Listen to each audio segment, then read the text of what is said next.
আঘোণৰ পবিত্ৰ বালা চতুৰ্দশীৰ উপলক্ষে শোণিতপুৰ জিলাৰ গৰুডুবাৰ ইতিহাস প্ৰসিদ্ধ চুটি পাহাৰত থকা শ্ৰী শ্ৰী হৰগৌৰী দেৱালয়ত বাৰ্ষিক ধৰ্মীয় অনুষ্ঠান অহা 30 তাৰিখৰ পৰা 2 ডিচেম্বৰলৈকে ইয়াতে মেলা অনুষ্ঠিত হ'ব আৰু ইয়াকে লৈ ব্যাপক প্ৰস্তুতি চলিছে আৰু মই পুনে সেই দৃশ্যাংশ দেখুৱাম বৰচলা বিধানসভা সমষ্টিৰ গৰুডুবাৰ যি চুটি পাহাৰত থকা ইতিহাস প্ৰসিদ্ধ শ্ৰী শ্ৰী হৰগৌৰী দেৱালয়ত আঘোণৰ পবিত্ৰ যি বালা চতুৰ্দশীৰ উপলক্ষে বাৰ্ষিক ধৰ্মীয় অনুষ্ঠান আৰু এই উপলক্ষে ইয়াত 3 দিনীয়া মেলা অনুষ্ঠিত হ'ব।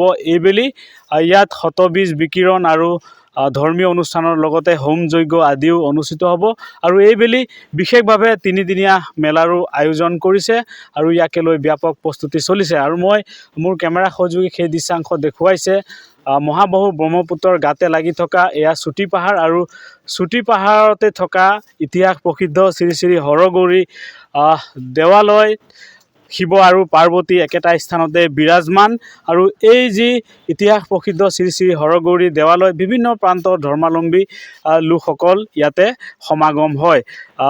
যিহেতু প্ৰতি বছৰে আঘোণৰ পবিত্ৰ যি বালা চতুৰ্দশী উপলক্ষে ইয়াতে বাৰ্ষিক ধৰ্মীয় অনুষ্ঠান হয়। ইয়াত শতবীজ বিকিৰণ আৰু হোম যজ্ঞ আদি অনুষ্ঠিত হয়।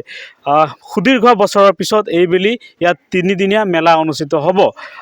মই কথা পাতিম ইয়াত পৰিচালনা সমিতিৰ বিষয়ববীয়াসকল আছে, কি ক'ব?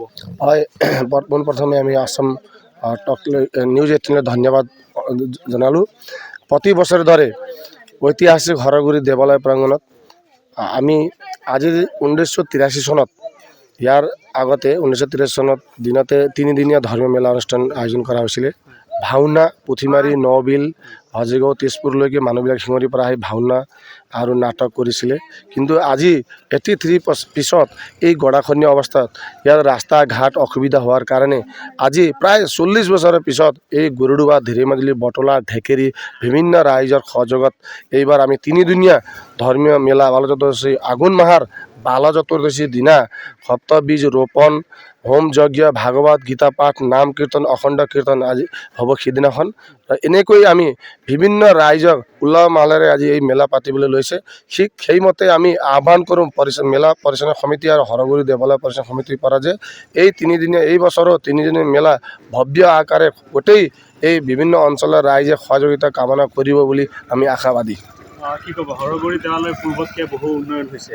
হয়, নিশ্চয় আমাৰ এই আগতকৈ নিশ্চয় ৰাস্তা ঘাট পদূলি গোটেইখিনি আমাৰ হৈছে সুবিধা। তাতে আমাৰ অসম চৰকাৰে দিয়া কমে 70 লাখ টকা আমি 60 লাখ আৱণ্টিত পাইছোঁ। ৰাস্তা তাতে মাথৰি এটা 14 কোটি টকাৰ ৰাস্তা এটা মাথৰি পাইছিলে, এইটোও সুন্দৰকৈ হৈছে আৰু যিটো 60 লাখ আমি আৱণ্টন পাইছোঁ অসম চৰকাৰৰ পৰা। এটা বাথৌ ঘৰ, গেষ্ট হাউচ, তাৰপিছত latrine bathroom, CC camera, Hanuman মন্দিৰৰ ষ্টেচু, গেট, বিশেষকৈ আমাৰ ইয়াত আৱণ্টন আছিলে অসুবিধা আছিলে পানী এতিয়া আমি পাইছোঁ। সেইকাৰণে আমি বিভিন্ন পৰিস্থিতিৰ পৰা আমি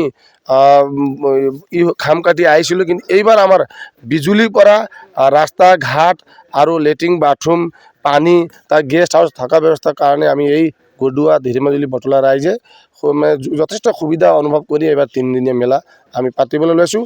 আমি এই মেলা পৰিচালনা তথা এই হৰগৌৰী দেৱালয় পৰিচালনা এই আহ্বান কৰোঁ যে গোটেই ৰাইজে এই মেলাত আহি উপভোগ কৰিব আৰু সহযোগিতা কামনা কৰিব বুলি আমি আশাবাদী।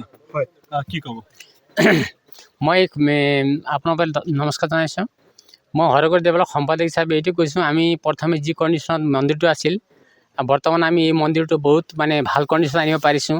এতিয়া আমাৰ আশাও আছে যে আমি আৰু ভৱিষ্যতে আৰু ভাল কণ্ডিশ্যন ল'ব পাৰিম বুলি। আমি এতিয়ালৈকে আমাৰ ৰাস্তা মোটামুটি হৈছে, কিন্তু আমি ভবামতে হোৱা নাই, অৱশ্যে ভবামতে পোৱা নাই। কিন্তু আমি চৰকাৰক অনুৰোধ কৰিছোঁ, আমাৰ চৰকাৰে বহুতখিনি আমাক দিছে আৰু দিব বুলি আশাবাদী।